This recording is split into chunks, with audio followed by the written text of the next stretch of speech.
I think one of the great things about a ballet like Sleeping Beauty is it creates this new entry portal for people to discover the ballet. Doug Fullington was the first call that I made. He and I have worked together so closely over the past 20 years. Doug has the resources and the knowledge to pull exactly what choreography was, as far as we know, at the time of the original performance in 1890. From Doug to the magnificent Paul Tazewell, who's been working diligently on this production for 2 years, to Preston Singletary, who was very new to the ballet realm, but a natural storyteller as seen through Preston's art, and bringing a whole sensibility about Tlingit tribe and how that might land in the Pacific Northwest realm that we're setting this ballet in.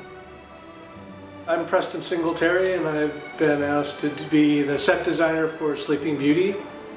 Typically I'm a glass blower. In this case, I'm just doing my two-dimensional design where we call it form line in the Tlingit culture, which is where I come from. So that's what I'm employing on some elements of the set design. When I was younger, I wanted to be a dancer, so to be able to design costumes for dances, really a great joy for me. And really, the challenge is how to create an original and modern take visually for the world of Sleeping Beauty. So, while we're telling a very Western-based story with Sleeping Beauty, we have elements that are reflective of the Pacific Northwest. Because of Preston's influence, taking hold of that Tlingit sensibility in subtle ways, all the way through, I think that it becomes its own world, which is quite wonderful.